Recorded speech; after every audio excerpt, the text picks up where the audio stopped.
Welcome to Times of Refreshing from sunny OC, California. Times of Refreshing is the Bible teaching ministry of Pastor Bill Crouch. For further information on Times of Refreshing, visit timesofrefreshing.org or email info@timesofrefreshing.org. And now, here's Pastor Bill. Hey, this is Pastor Bill Crouch from Times of Refreshing. Thanks for being with us today. Appreciate your time. Something very special for you to listen to today. This is my father-in-law, Pastor Len Shannon, preached this message in Australia some years ago. It was a blessing to the congregation at that time, and I believe it'll be a blessing for you today. So listen to this man of God, enjoy his Australian accent, and just celebrate the life of Rev Len Shannon, who's with the Lord, but these messages, I believe, live on. So be refreshed and be blessed. Now, I'm going to give my testimony, and you'll forgive me if I talk about myself quite a bit. It's not because I want to talk about myself. I want to talk about Christ's dealings with me and how he finally brought me to himself. As a child, my mother married a Roman Catholic. She was English and Anglican, he was Irish. They never got on very well together. My mother was very poor. She wouldn't accept any maintenance from my father. And she went out to work doing domestic work.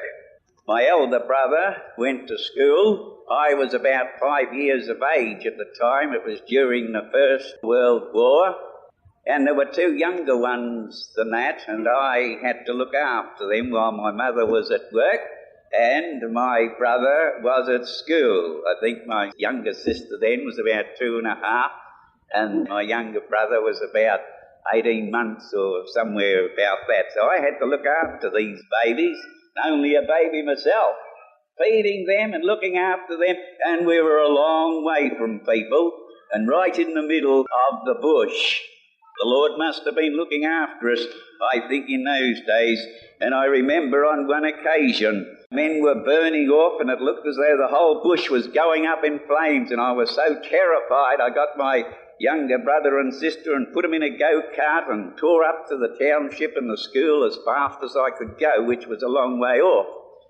And I had to go through sand up to the axles of the wheel, and I can remember now puffing and panting away trying to rescue those two younger ones. Finally I got to the school and saw my brother and told him the whole place was afire. He came tearing home scared stiff. But fortunately the men had got it under control and all was well.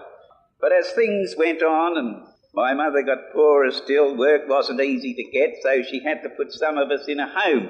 And I was put in what they called in those days a ragged boys' home. Why they called it a ragged boys' home, I don't know, but it was a poor boys' home anyhow. And I remembered being in this home, and one time my mother came to visit me, and I was so glad to see her. And I remember her lifting me up and putting me in the wash trough and washing my legs and feet. And I said to her, "Mummy, how much longer do I have to stay here?" And she said, "Oh, not much longer," but I did stay quite a while. But finally we were all together again, and then we were going to the Roman Catholic Church, and sometimes we went to the Anglican Church, and I went to the Roman Catholic school for a while.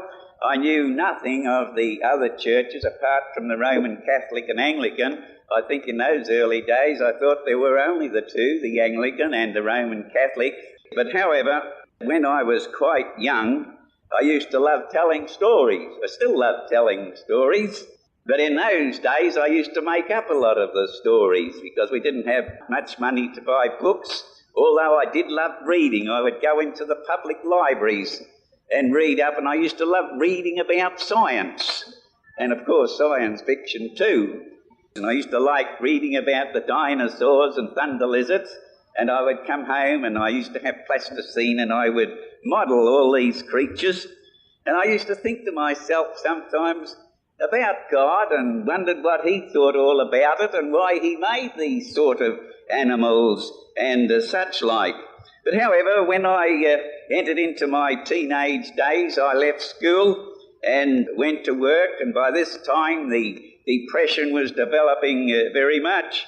At 19, I had to leave work because of the depression. People were putting more and more off work and so on. And it meant that there was nothing around the city at all. You had to go into the country to get any work, and that was usually the fruit picking time or the tomato picking time, a shilling an hour, and living on tomatoes the whole week, and lying down in the paddocks with nothing over you and just the horses chewing the grass around about your ears. Sometimes we went for days looking for work in the winter time without a morsel to eat, and that's no exaggeration. When I tell my own children what it was in those days, that we went days without eating a skerrick of food, they find it hard to believe me. But I remember on one occasion, through fruit picking and so on, we bought an old wagon and a horse.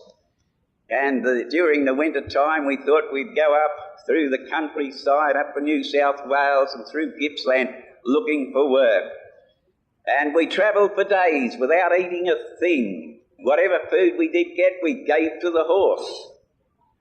Of course, I wasn't a Christian in those days, and when we were going past paddocks where there were stacks of hay and that, well, we hopped over the fence and helped ourselves to feed the horse.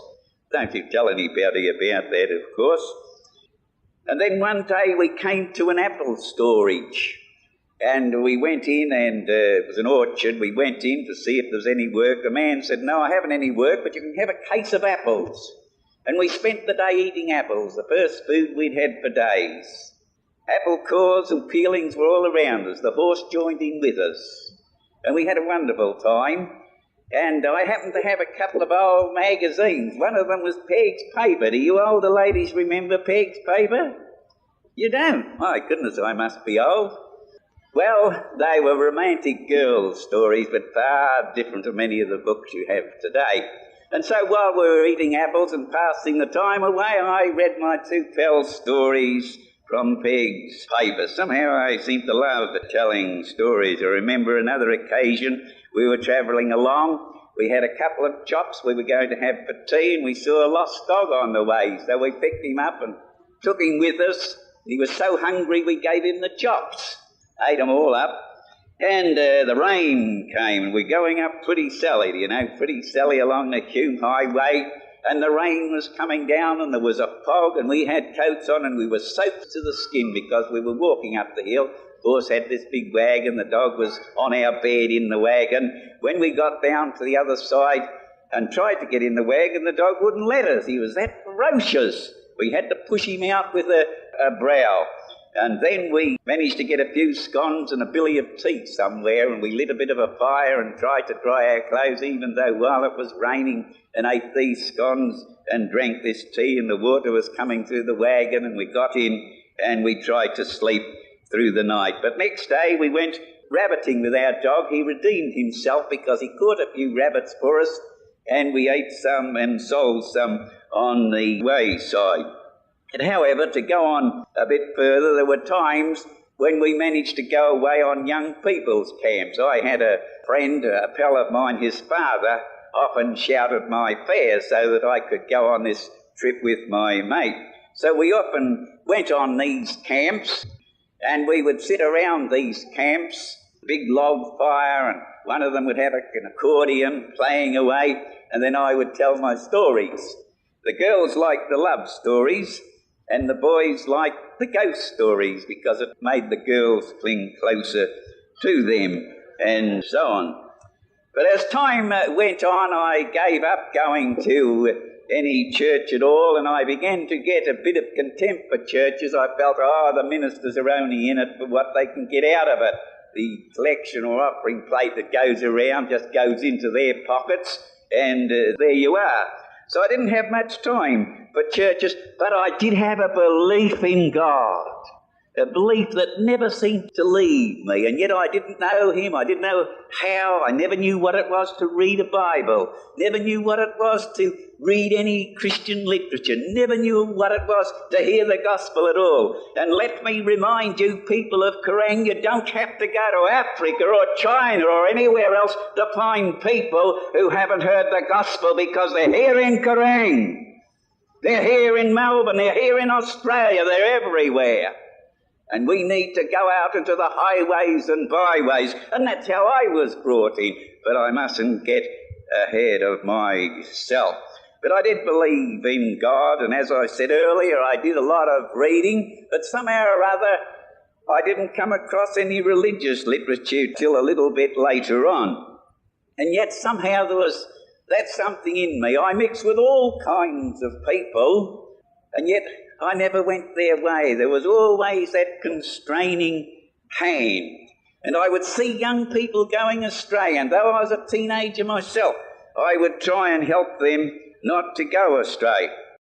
And one day a lass said to me, she said, "Oh, Lenny, you have got eyes that speak of 100 years of wisdom." Well, I said, that's just one of those things, you know.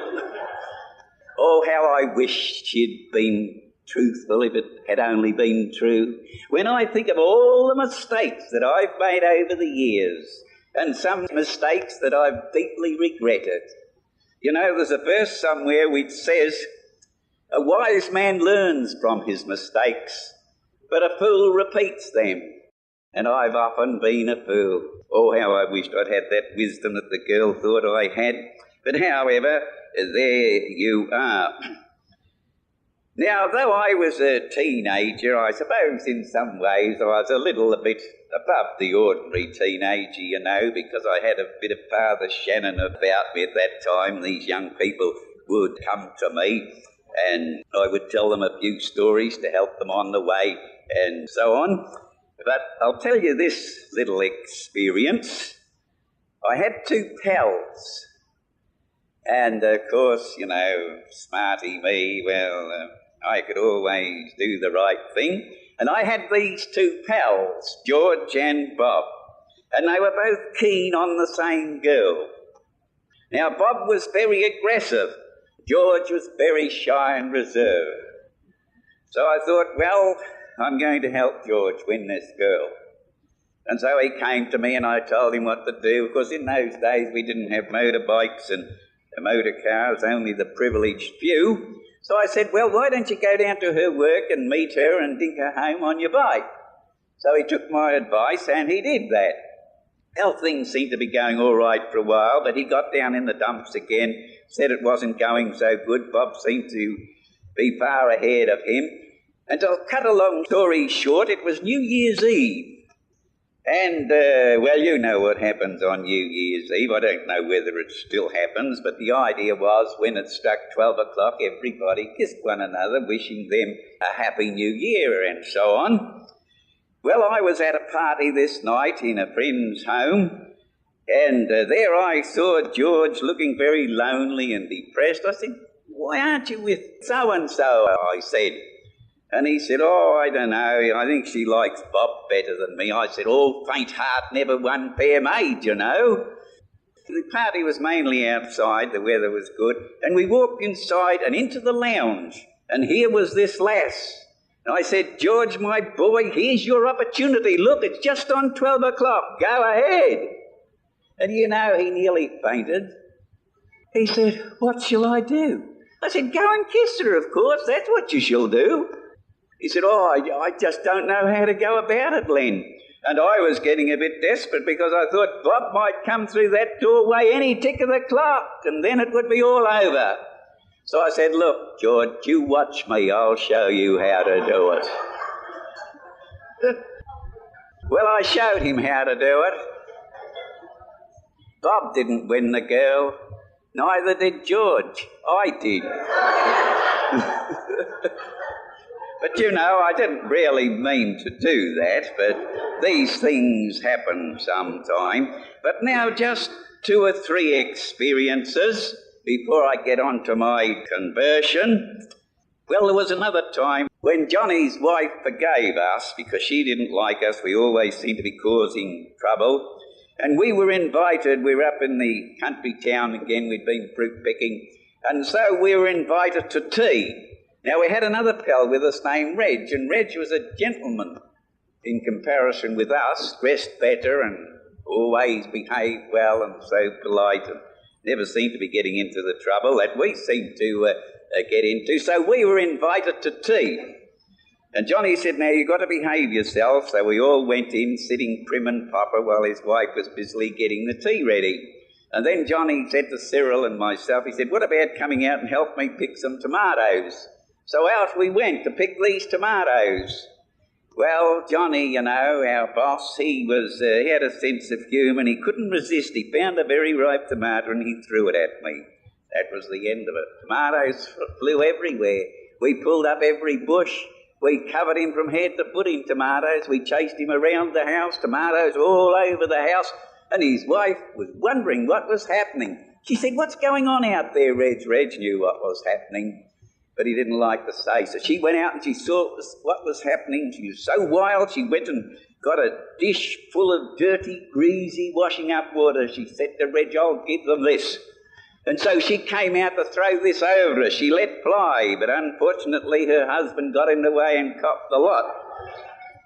So we went on our way and missed out on our tea. But however, I must get on to the next part as time is going on. As I said earlier, I did believe in God, but didn't know the way to him, knew nothing of the gospel. Well, however, a knock came to the door one day. I was lying down on the bed smoking a cigarette, and a knock came to the door, and I went to the door, and there was a young man came to my place, opened the door, and he gave me a gospel tract. I can't remember ever reading it. And he started to talk to me. I forget what he talked about, but he told me that once a week he took an hour off from work and he went up various streets and visited every home and gave out a gospel tract.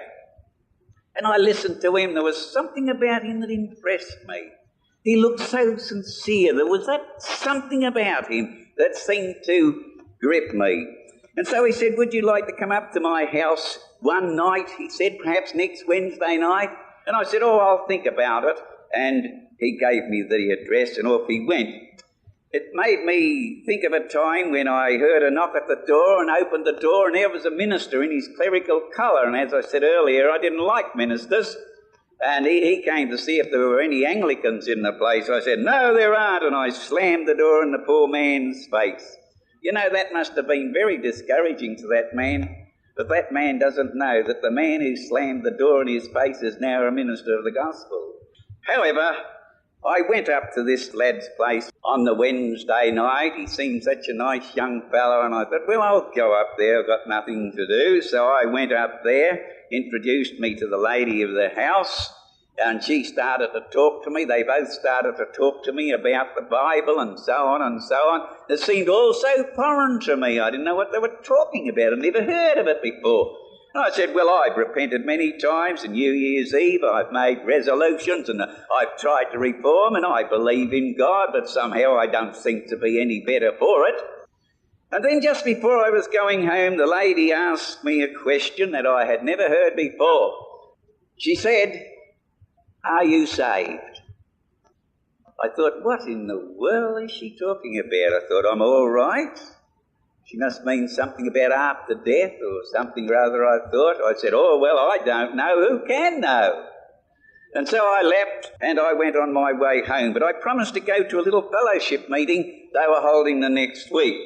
Well, I went to this fellowship meeting, and these people, unfortunately, weren't able to be there. Sickness or something kept them away. So I found myself a stranger among strangers. And I was put right in the front seat, place I didn't like at all. I wanted to be right in the back one. But there I was, and the leader went ahead with choruses and singing and all that. It was all so foreign to me. I'd never heard this sort of thing before. And then 4 people, young people, got up to give their testimonies. And I thought, what are they talking about? Never heard anything like it. I thought, my goodness, they don't know what they're talking about. Boy, I could tell them a bit about life. These people, they're very ignorant of life. I could tell them a few things. And so while I was sitting there with no intention really of getting up on my feet, the leader said, is there somebody else here who could get up and give a testimony? Nobody seemed to be getting up, when all at once the thought came to me, why don't you get up? I said, don't be silly to myself. But the thought came strong, and then there seemed to be almost an urge upon me. I couldn't resist it. I had to get up, hardly knowing what I was going to say. And then I began to talk, and, I can't remember what I told them, except one thing. I told them of a time I was nearly drowned. I went out with two pals named Tom and Alec. Hot summer's day, and we pulled up alongside a creek, decided to have a swim. I couldn't swim, Tom couldn't swim, Alec was the only one who could swim. And he went in swimming away, and we said to him, "How deep is the water?" He said, 15 to 20 feet perhaps, it's very deep. Well, he said, "There's a rope on the bank there. If you tie the rope around your waist and the tree, then you can lower yourselves in and have a dip." So Tom did that, and then I did it, and then we decided to have a competition. My idea, I said, "Let's see who can stay under the longest." So Alec went under for a little while, then Tom lowered himself down for a little while, and then it was my turn. And I lowered myself, and Alec and Tom were up on the bank counting and counting and counting and counting and counting. And Tom said, "Do you think anything's happened?" Because they told me this afterwards. And Alec said, "Let's pull up the rope and see." And they pulled up the rope, and I wasn't on the end of it. And the poor boys nearly died on the spot. They thought I was gone. Well, I don't know what happened, what made me let go of the rope. But I knew this, I was going down to the bottom, and at first panic gripped me, and I was about to open my mouth and let out a yell, but having such a big mouth, I thought I might swallow the creek. So I kept my mouth closed and hung on to my breath, and I remembered reading a book which said before you drown, you go down and up 3 times. So I thought, I hope I go up 3 times, even just once. And I hope when I go up, Alec will dive in and save me. And if he doesn't, I'll have something to say to him. So there I was, right on the bottom of the creek. I can remember now, my hands in the mud, and I didn't know what to do to make myself go to the top. No mermaids there to help me on or anything, just a few tadpoles and so on. And finally I found myself rising to the top. Then I felt myself break water, and I shot up my hand, hoping Alec would see it. And he did see it, and he dived in. And he pulled me to the bank, and then I remember the book said there, when you're being rescued, don't struggle. You'll make it hard for the rescuer. So I didn't struggle. And Alec thought I was dead. And so he dragged me to the bank. "Tom, he's dead." And I said, "What's the matter with you?" I said, "Pull me out quickly." And he got such a shock that he let me go, and I started to slide in again. Fortunately, he managed to grab me again, and he pulled me out onto the bank. And so there we lay, 3 of us, scared stiff. And the thought came to me, I thought, now I was near death then. I didn't see God, I didn't hear God or hear any voice. The scripture says, except you see signs and wonders, you will not believe. And so we went on our way, smoking our cigarettes, and for the time I forgot it. And this was what I was telling to these people. And when I finished talking to them, something seemed to happen. I felt ashamed of myself.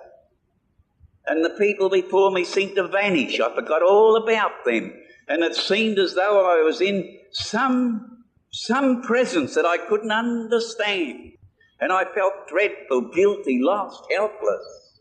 When all at once the words of that lady came back to me, "Are you saved?" And then it seemed to suddenly come upon me what it meant to be saved.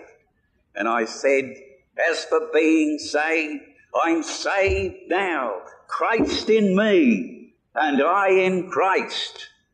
And as I sat down, I knew I was saved. Now, those people didn't know what was going on. They thought I was merely giving my testimony. They didn't realise that before their very eyes, a conversion was taking place. I suppose in some respects it was a bit like Paul. They heard a voice but saw no man, so to speak. And that night as I went home, a voice seemed to say to me, "It's a spasm. It'll wear off in a week," and that's what the devil always says. Well, that's a long time ago, 1935, when I was converted. I was in my 20s at that time, and the spasm never wore off. When Jesus Christ really does a work in a man's heart, it doesn't wear off. He that began a good work in you will perform it until the day of Christ. Nobody said to me, now you've got to give up this, you've got to give up that, and not do this and that and so on. I went to a party. I used to love parties, and I decided not to smoke anymore. Something seemed to say to me, you shouldn't smoke. And I just felt somehow it wasn't the Christian thing to smoke. Nobody said to me, you shouldn't smoke, but I had this sense that I shouldn't smoke. And of course we know now the dangerous to health that smoking is. So I thought, I'll stop smoking. So I went to this party, the beer was rolling everywhere, silly girls flipping around and so on, and smoke all over the place. And I was craving a cigarette. I must have a cigarette, I thought. I used to love that cigarette. I'd hasten to get my meal over when I did have a meal, that I might enjoy a smoke after it. And I thought I'd go crazy if I didn't have a smoke that night. And Reg, one of my pals who was there, I had told him earlier that I had given it up. And he said, good on you, but I didn't tell him the reason why. So I turned to him, and it was 11 o'clock at night. And I said, Reg, give me a smoke. He looked up at me and he said, I won't give you a smoke. And I've never had a smoke since. It seemed to come home to me in a flash. I was trying to give it up in my strength instead of allowing Christ to do it in and through me. And we can do all things through Christ who strengthens us. Years later, when Reg was in his 60s, I was called to his place. They told me he was dying of lung cancer caused by smoking. He had continued to smoke. I had given it up. I went to see him. I could hardly hear his voice. He said, Len, I know I'm going. They're trying to keep it from me. But he said, I know I'm going. And I told him the old story of Jesus and his love, and led him to the Lord. Afterwards, his wife said to me, the priest says that he is atoning for someone's sin. Do you believe that? I said, no, I do not. Jesus Christ did the atoning for our sins. But I knew that Reg, through simple faith in Christ, had gone to be with the Lord. Well, I realised now that God was doing something in my life. And a real love came into my heart for Jesus Christ, even though I perhaps didn't quite understand the full meaning about it.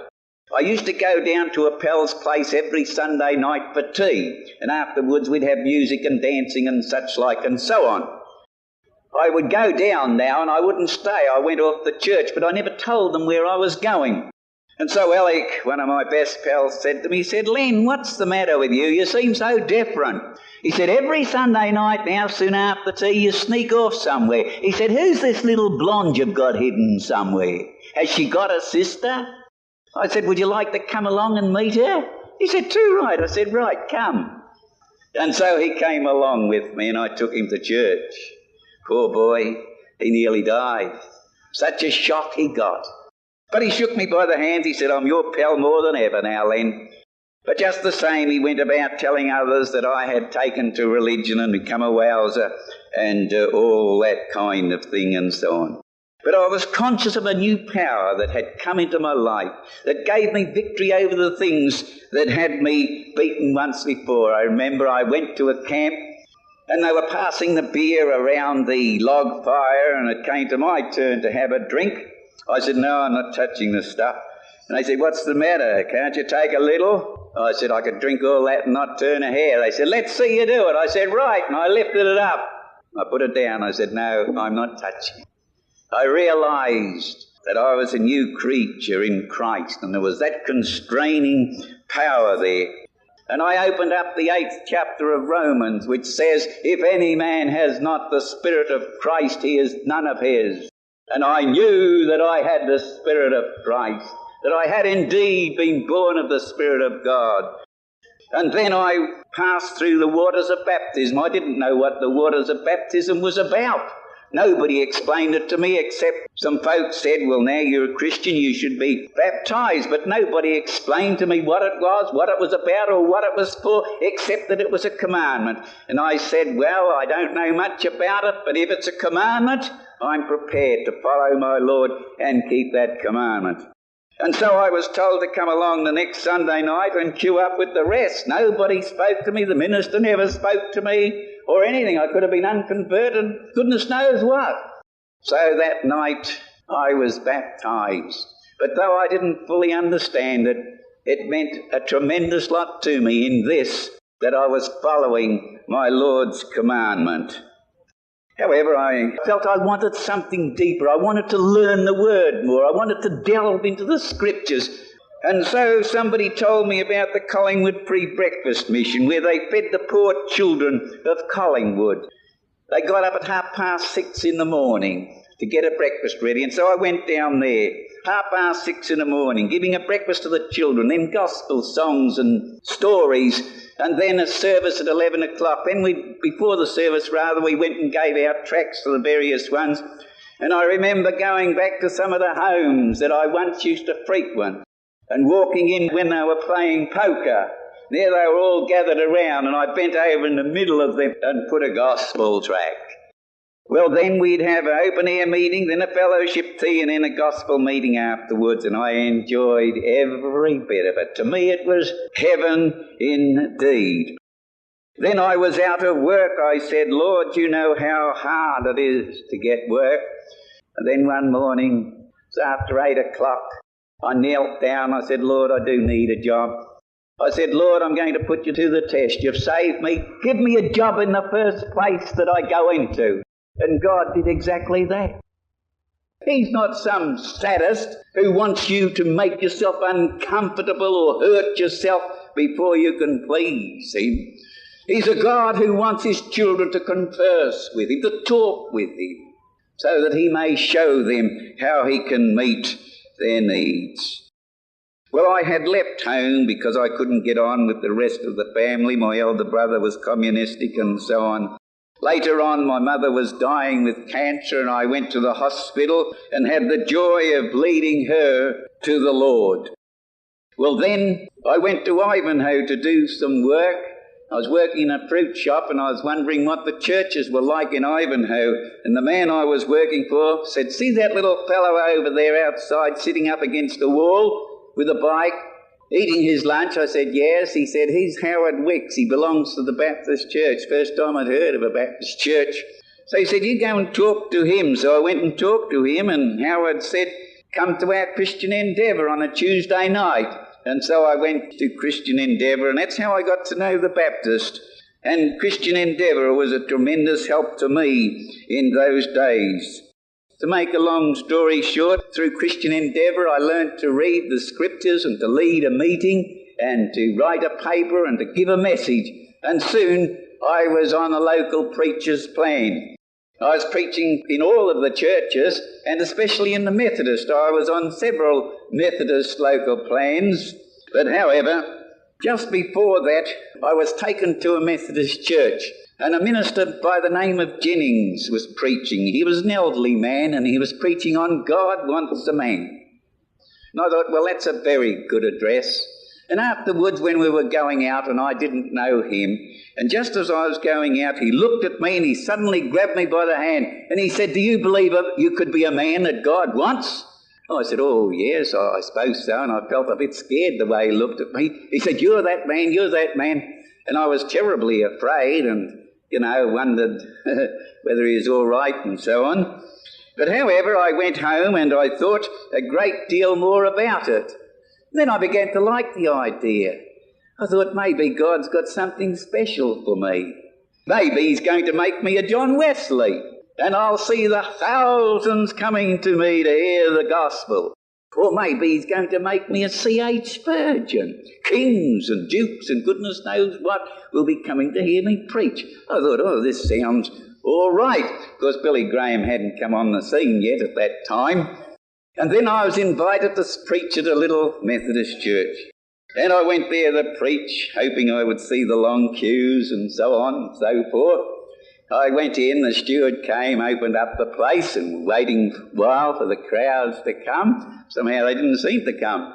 And then a lady and her dog came in, sat down, and the steward said to me, he said, well, it's time to start. I said, yes, I guess we'd better start.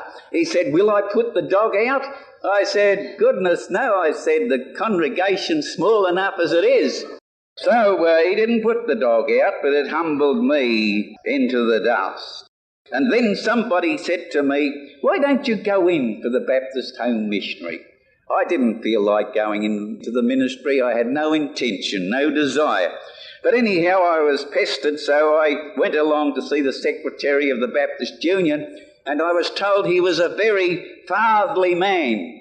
Well, he was anything but fatherly to me. He looked at me coldly. How old are you? 28, I said. Too old. I thought, oh my goodness, I've heard that expression again and again, too old. So I said, all right then. So out I went. And I was rather relieved. I thought, well, I've tried, and there it is. I guess it just wasn't the Lord's will. Well, then the war came, and I went into the army. And I was a cook in the army for a while. Nearly lost the war through that. But, however, we managed to get on all right. And then one time I was on leave, and I went back to Ivanhoe and went down to the Ivanhoe church.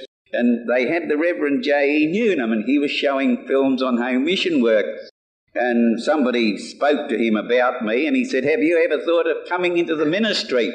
I said, I did once, but I had a bucket of cold water thrown over me, so I never worried anymore.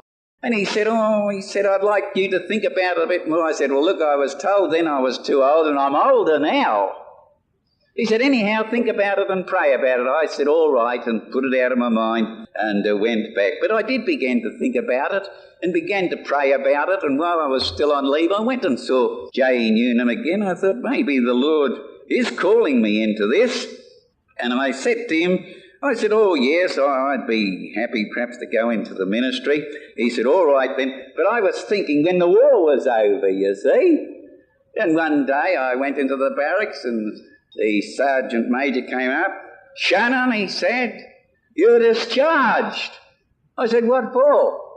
He said, the Baptist Home Mission wants you. You know, I nearly fainted. I didn't realise that sort of thing could happen.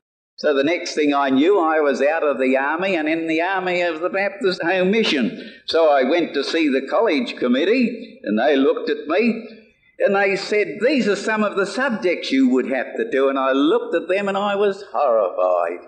They said, do you think you could manage them? I said, no. So they said, well, we'd like you to give it a try. And I felt it was beyond me. I hadn't done study for years, as the Secretary of the Baptist Union said, although I had done a course of 2 years in the Burnley Horticulture College and had passed all my subjects in that and so on. But these subjects in the Baptist College, however, I was asked to do an entrance exam, and finally, to make a long story short, I entered into college. And I prayed very much about it. I said, Lord, I've got to do the impossible. What do I know about Greek and philosophy of religion and comparative religion and all these other things? So I said, Lord, if you want me to go on, help me through. And he did help me through. And I say this to God's glory, that I passed in all subjects except one. It was comparative religion. I thought I would have passed, but the examiner was Arthur Lewis. Oh, scholarly man, very hard when it came to examining. So Principal Grigg, who was a kind, gracious man, said, go and see Arthur Lewis and have a talk to him about it. I'd got 49, mind you, 50 was a pass. He couldn't just give me that extra one. However, we went to see Arthur Lewis, and he was nice and kind and said, well, you can sit for it again. And he gave the impression there'd be no trouble next time. Well, we sat for it again, and he failed us again. He said we did better the first time than we did the second time. So there it was. But however, the committee didn't worry very much about it, because we'd passed and done very well in the other subjects that had been set before us. And so I finally entered into the Baptist ministry, and later was ordained, and at one of the churches where I was assisting J. Newnham, I met my wife, and after all those years of dodging, I was finally caught. Don't tell her I told you that, of course. But God led us to one another, and we felt that it was all in God's purpose. And so here I am today in the Baptist ministry. I retired about 5 years ago, but I've been busier than ever, I think, since I retired. But there was a time I did have a very serious heart attack one time. And there was a time when I was feeling a bit down in the dumps, and I thought, well, maybe God's finished with me. And I was listening to a session on TV. A good session it was, but somehow I was daydreaming. My mind wasn't on what he was saying. And suddenly he said something that brought me back to him. He said this: God is not through with you yet. And it just seemed to come right home to me. God was not through with me. And I don't believe he is yet. And so I'll go on serving him till he's through with me so far as this earth is concerned. But in closing, I want to say this. The 3 words that impressed me very much. Are you saved? You know, you may have been christened.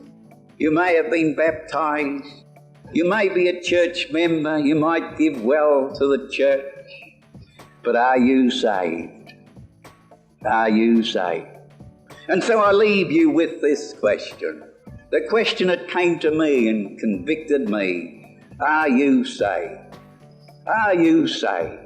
Do you really know Christ as your Saviour? Hello, this is Leonie Crouch. I hope you enjoyed listening to my father's message. As Dad asked, have you made Jesus Christ the Lord of your life and experienced the wonderful joy, hope and encouragement that comes from having Jesus walking by your side? If you haven't, now is the time to change your life forever. Not only will you never regret it, you'll wonder why you waited so long to experience such joy. Take a moment now to talk to Jesus. Tell him you want to let him into your life. He loves you so much. Let him bless you, help you, and guide you. For further information on Times of Refreshing Ministries, visit timesofrefreshing.org or email info@timesofrefreshing.org. If you wish, you can call us at 1-866-98-FRESH. That's 1-866-98-37374. Or you can write to Times of Refreshing Ministries, P.O. Box 6807, Huntington Beach, California 92615. Thanks for your time today, and please let us know how this program has refreshed your life. And remember, it's your generosity that makes this program possible. Thank you. We'll be waiting for you again next time for more Times of Refreshing with Pastor Bill Crouch.